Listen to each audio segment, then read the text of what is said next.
Wretched Radio begins in 3, 2, 1. I just want to say what a blessing your show is. I'm a new Christian, and I was wondering what you feel about Joyce Meyer's teachings. Yeah, Joyce Meyer's is an interesting one. Joyce Meyer is typically put in the camp of the word faith people, and I think rightly so. Now, she's not the most overtly word faith one, which teaches you have a little God in you and you've got power in your words, and your words are the containers of your faith, so speak the words and God's going to do anything because you're a little God. She's not the most extreme one, but she is a word faither. I think she's wrong in that. I think she is, even though I think she's toned it down, a prosperity type of preacher. I think people can argue over the issue of her teaching, should she be in that role at all. To her credit, she does promote them as conferences for women. Some guys will go to it.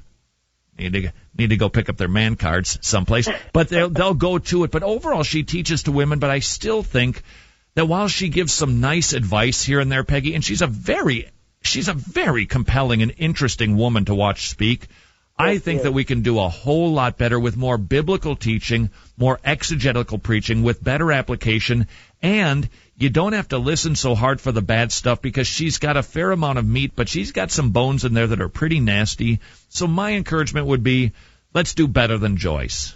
Okay, thank you very much, Todd. See ya. What a nice lady. 1-877-LAW-GRACE, 1-877-LAW-GRACE. I was talking about Peggy. By the way, I've never met Joyce. I think, though, here's another to her credit. She and Benny Hinn have both given full disclosure to Senator Grassley and the gang that are looking to get into the books of at least 6 prosperity preachers to see what are they doing with their money. So I'm not saying that it's anything that's really redeeming. I'm just saying, to their credit, they have turned over the books. And that is at least one good thing.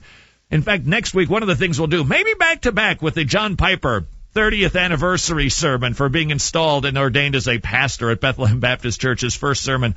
I think Fox, or some news program, just interviewed Benny Hinn, asking him why he was not allowed to go into Great Britain, because they didn't let him go into Great Britain.